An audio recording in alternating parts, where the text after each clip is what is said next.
Hai, selamat datang kembali di channel tentang anime. Di video kali ini tentang anime akan membahas alur cerita anime Detektif Conan, Bom Waktu di Gedung Pencakar Langit.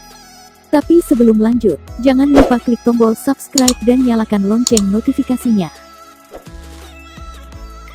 Di awal film kita melihat terbunuhnya Kurokawa. Seperti biasanya detektif Kogoro Mori mulai menjalankan tugasnya sebagai detektif terkenal dan menunjuk istrinya Kurokawa sebagai tersangka atas pembunuhan yang dilakukan terhadap suaminya itu. Namun tuduhan itu salah karena tidak ada bukti yang memperkuat bahwa istrinya Kurokawa adalah pelaku pembunuhan tersebut. Tapi Conan yang saat itu berada di ruangan TKP langsung membius Kogoro Mori dan menjelaskan bahwa pembunuh Kurokawa sebenarnya adalah Nakazawa Manami yang tidak lain adalah pembantu di rumahnya Kurokawa. Dengan bantuan Conan akhirnya kasus pembunuhan itu pun terungkap. Kemudian scene pun berpindah di mana Conan sedang berada di rumah Profesor Agasa, di mana Conan saat itu sedang mencari surat-surat untuk dirinya. Lalu dia menemukan surat untuk dirinya dari Moriya Teiji. Dalam surat itu Moriya Teiji mengundang Shinichi untuk hadir dalam acara pesta minum teh di taman rumahnya. Namun Conan tidak mengenal Moriya Teiji, kemudian Conan menanyakannya kepada Profesor Agasa siapa sebenarnya Moriya Teiji itu. Kemudian Profesor Agasa menjelaskan bahwa dia adalah dosen arsitektur di Universitas Touto dan dia juga merupakan arsitek terkenal di Jepang. Namun Conan atau Shinichi segera menelpon Ran dan meminta Ran untuk menghadiri pesta minum teh di taman rumahnya Moriya Teiji, karena Shinichi tidak bisa hadir sebab sedang ada urusan, jawab Shinichi. Ran pun mau menghadiri undangan tersebut dengan syarat pada tanggal 3 Mei dia harus menemani Ran menonton film Benang Merah di Beika City Building. Setelah Ran dan Shinichi berdebat di telepon, kemudian Ran memberikan pertanyaan kepada Shinichi warna kesukaannya merah atau biru. Kemudian Shinichi pun menjawab warna kesukaannya adalah warna merah dan Ran pun tersenyum karena jawaban Shinichi sesuai dengan apa yang dia duga. Setelah Conan menelpon Ran, kemudian Conan bertanya-tanya ada apa dengan tanggal 3 Mei itu. Di jalan Conan bertemu dengan Inspektur Megure dan memperkenalkan polisi baru bernama Shiratori. Scene pun berpindah saat Conan makan malam di rumah Ran, lalu Ran bercerita bahwa dia dan Shinichi akan merayakan ulang tahun Shinichi pada tanggal 3 Mei tepat di tengah malam di Beika City Building. Dan Conan pun baru sadar ternyata Ran ingin merayakan ulang tahunnya Shinichi. Kemudian Ran menunjukkan surat undangan dari Moriya Teiji kepada ayahnya. Awalnya Kogoro Mori menolak untuk hadir dalam undangan tersebut karena undangan tersebut hanya untuk menggantikan Shinichi saja, bukan undangan khusus untuknya, tetapi Conan meyakinkan ayah Ran bahwa Moriya Teiji adalah arsitek terkenal dan Kogoro Mori sang detektif terkenal, jika bertemu maka akan menjadi hal yang luar biasa. Pada akhirnya Kogoro Mori pun mau hadir dalam undangan tersebut. Scene pun berpindah di mana Conan, Ran, dan Kogoro Mori tiba di kediaman Moriya Teiji dengan bentuk rumah simetris dan bergaya arsitektur dari Inggris. Mereka pun disambut langsung oleh tuan rumah, kemudian Moriya Teiji mengajak mereka ke halaman belakang tepat diadakannya pesta tersebut. Pesta tersebut begitu mewah dan dihadiri oleh orang-orang penting, diantaranya ada musisi, model, pimpinan perusahaan dan juga artis yang sering muncul di televisi. Kemudian Moriya Teiji memberikan kuis kepada pengunjung yang datang, kemudian Conan berhasil menjawab kuis tersebut. Karena Conan berhasil menjawab kuis tersebut, Ran dan Conan pun diajak menuju galeri karya-karya Moriya Teiji dari semasa muda. Tak disangka Moriya Teiji juga yang mendesain rumah Kurokawa yang terbunuh di awal film tadi. Scene pun berpindah tepat di hari Sabtu tanggal 3 Mei. Saat Conan yang berada di rumah Profesor Agasa mendengar kabar di televisi bahwa ada pencurian bahan peledak berjenis oktogen dengan jumlah yang sangat besar. Dan dalam berita tersebut dikabarkan bahwa rumah kediaman Kurokawa telah terjadi kebakaran yang mengakibatkan rumah tersebut hancur. Kemudian Conan ditelepon oleh seseorang yang tidak dikenal. Sang penelpon misterius itu pun memberitahukan bahwa ada sesuatu di taman dekat sungai. Sang penelpon misterius itu pun menyuruh Conan atau Shinichi untuk datang ke tempat tersebut, jika tidak maka anak-anak di sana akan mati, jawabnya. Kemudian Conan menuju taman yang dimaksud itu, kemudian bertemu dengan 3 detektif cilik yaitu Ayumi, Genta dan Mitsuhiko yang bermain pesawat radio kontrol. Kemudian Conan bertanya dari mana kalian mendapatkan pesawat radio kontrol itu. Mereka bilang diberikan oleh seseorang dengan ciri-ciri berkumis dan berjanggut. Lalu Conan berusaha merebut remote control tersebut karena diduga pesawat tersebut telah dipasangi bom, tapi sayang remote control tersebut jatuh yang mengakibatkan remote tersebut rusak dan tidak bisa mengendalikan pesawat mainan itu. Akhirnya Conan menendang remote control itu dengan sepatu rancangan Profesor Agasa dan menghantam pesawat itu, seketika ledakan pun terjadi. Tak lama Conan pun mendapat panggilan dari sang penelpon misterius itu dan memberitahunya bahwa bom selanjutnya akan meledak tepat jam 1. Tepatnya di supermarket depan stasiun Beika, kemudian Conan pun langsung menuju tempat yang dimaksud. Sesampainya di supermarket depan stasiun Beika, Conan langsung mencari bom yang dimaksud dengan clue di bawah pohon sebelum seseorang mengambilnya, dan benar saja seorang nenek menemukan kotak tersebut dan membukanya. Ternyata seekor anak kucing dan si nenek membawanya menggunakan taksi.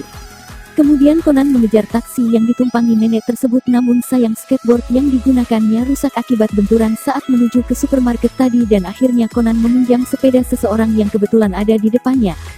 Kemudian Conan kembali mengejar taksi itu dan berhasil mengambil kotak itu, dan benar saja dalam kotak itu ada bom yang tersimpan. Kemudian Conan membawa bom tersebut ke pinggir sungai dengan sisa waktu kurang dari 16 detik lagi, dan bom pun meledak tepat di pinggir sungai. Kemudian scene pun berpindah di mana Ran dan Sonoko sahabatnya sedang berbelanja kado ulang tahun untuk Shinichi, sementara di rumah sakit Conan sudah terbaring akibat ledakan bom tadi. Untungnya tidak terjadi hal yang serius padanya dan besok sudah bisa pulang, jawab dokter yang menangani Conan di rumah sakit tersebut. Saat di rumah sakit, Conan menerima panggilan dari orang misterius itu dan dia berencana memasang 5 buah bom sekaligus di jalur perlintasan Tauto, dan bom tersebut akan meledak tepat pada jam 4 sore atau saat kereta berjalan di bawah 60 km per jam. Jika bomnya tidak ditemukan sampai matahari tenggelam, maka bom tersebut dipastikan akan meledak. Tak lupa dia memberikan clue bom yang akan diletakkan. Begitu yang disampaikan si penelpon misterius itu. Akhirnya Conan berhasil memecahkan teka-teki yang diberikan oleh orang misterius itu. Dengan analisa Conan atau Shinichi, akhirnya para polisi menemukan kelima bom tersebut yang diletakkan di area perlintasan kereta. Kemudian scene pun berpindah ke rumah sakit saat Conan, Profesor Agasa Kogoromori, Inspektur Megure serta Shiratori sedang membicarakan bom tersebut. Kemudian mereka menemukan hal yang dianggap menarik, yaitu deretan bom yang dipasang pelaku misterius itu semuanya diletakkan tepat di gedung dan jembatan rancangan Moriya Teiji, dan polisi Shiratori kebetulan tahu soal rancangan-rancangan dari Moriya Teiji. Saat itu juga Kogoromori, Inspektur Megure serta Shiratori langsung bergegas pergi ke rumah Moriya Teiji untuk mencari petunjuk. Tak lupa Conan pun langsung bangun dari tempat tidurnya dan ikut ke rumah Moriya Teiji. Sepanjang jalan mereka berdiskusi tentang pengeboman yang dilakukan, dan Conan pun mulai mendapat petunjuk soal kasus itu. Setibanya di rumah Moriya Teiji, mereka pun langsung mengobrol dengan sang arsitek itu, tetapi Conan menyelinap masuk ke ruangan di mana Moriya Teiji memajang foto-foto rancangan di galerinya. Ternyata Conan mendapat banyak petunjuk di ruangan tersebut, termasuk desain untuk pembuatan kota Nishitama yang baru. Setelah dari ruangan galeri, kemudian Conan masuk ke ruangan Moriya Teiji untuk mendapatkan petunjuk lainnya. Di ruangan lainnya, Kogoromori, Inspektur Megure dan Shiratori masih mengobrol dengan Moriya Teiji. Tak lama mereka pun pamit untuk pulang, namun saat mereka akan pulang mereka bertanya-tanya kemana Conan. Tiba-tiba Conan menelpon Inspektur Megure dengan merubah suaranya sebagai Shinichi Kudo dan memerintahkan untuk pergi ke ruangan galeri itu, dan akhirnya mereka pun pergi ke ruangan galeri itu.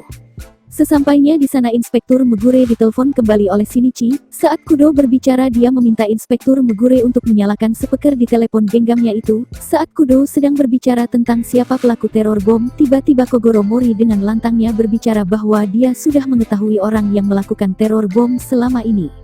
Dialah Shiratori, jawab detektif Kogoromori dengan berbagai analisanya yang bodoh. Namun Kudo membantahnya dan tidak ada hubungannya dengan Shiratori. Kudo bilang bahwa yang melakukan pengeboman semuanya dilakukan oleh orang yang sudah mendesain bangunan-bangunan itu, tidak lain adalah Moriya Teiji itu sendiri. Tetapi Moriya Teiji menganggap analisa itu tidak ada bukti, tetapi langsung dijawab Kudo bahwa bukti-buktinya ada di meja dekat kotak rancangan Moriya Teiji, yaitu berupa janggut palsu dan kacamata hitam.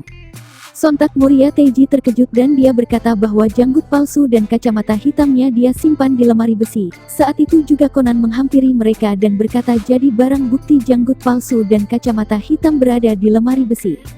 Ternyata kacamata hitam itu adalah milik Conan yang dicat hitam, dan janggut palsu juga ternyata diambil dari helm besi di ruangan Moriya Teiji saat Conan menyelinap masuk tadi. Moriya Teiji pun tidak bisa berbuat apa-apa karena bukti-bukti sudah cukup untuk menjebloskannya ke penjara.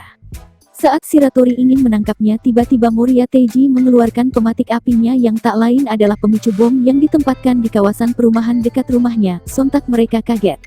Tetapi Conan dengan santainya menegaskan bahwa itu tidak akan meledak karena baterainya sudah dia copot saat menyelinap masuk ke ruangan Moriya Teiji tadi. Dan akhirnya Moriya Teiji pun ditangkap dan diborgol oleh Shiratori, dan mereka pun bisa lega karena sudah selesai dalam kasus bom yang terjadi. Tiba-tiba Moria Teiji berkata ini belum berakhir, karena ada satu bom lagi yang lebih besar. Tiba-tiba Conan berkata mungkinkah bom itu diletakkan di Beika City Building. Benar saja, bom terakhir diletakkan di Beika City Building. Scene pun berpindah di Beika City Building di mana Ran sudah ada di gedung tersebut untuk menyaksikan film Benang Merah dengan Shinichi. Saat Ran menerima telepon dari Conan untuk meninggalkan gedung itu, terdengar ledakan bom yang mengakibatkan Ran terjebak di ruangan bioskop tersebut. Sontak Kogoro Mori mengamuk pada Moria Teiji. Saat itu juga Conan berhasil mengambil rancangan jalur bom terbesar yang disembunyikan di saku Moria Teiji.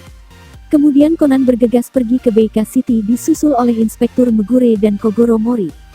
Sesampainya di Beika City, Conan langsung menuju ruangan di mana Ran terjebak oleh ledakan bom sebelumnya. Setelah itu Conan menelpon Ran dan berkata bahwa dia berada di balik pintu darurat. Lalu Conan menyuruh Ran mencari barang-barang yang mencurigakan, dan benar saja Ran menemukan kantong berwarna merah muda dan saat dibuka berisi bom. Sontak para pengunjung yang terjebak bersama Ran pun panik. Kemudian Ran dibantu Conan atau Shinichi menjinakkan bom dengan arahan Conan di balik pintu darurat sesuai rancangan jalur bom dengan sisa waktu 16 menit lagi. Akhirnya kabel-kabel yang terhubung di bom tersebut berhasil dipotong oleh Ran. Namun masih ada dua kabel yang tersisa yaitu warna merah dan biru, tetapi Conan bingung karena dua kabel itu tidak ada dalam rancangan jalur bom yang dibuat Moria Teiji.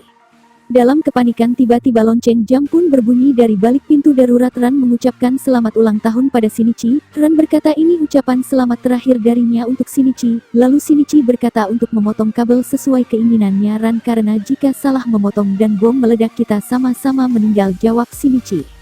Kurang dari 2 menit lagi bom itu akan meledak jika tidak dipotong kabelnya. Tiba-tiba reruntuhan gedung itu jatuh dan menghalangi pintu darurat. Saat itu tim penyelamat menemukan dan membawa Conan untuk menjauh dari tempat itu. Waktu di bom itu 20 detik lagi. Namun Ran harus memotong salah satu dari kabel itu. Saat-saat menegangkan pun tiba 2 detik terakhir Ran berhasil menjinakkan bom dengan memotong kabel berwarna biru. Berkat bantuan Conan akhirnya Ran bisa menjinakkan bom tersebut dan mereka semua pun selamat. Film pun tamat.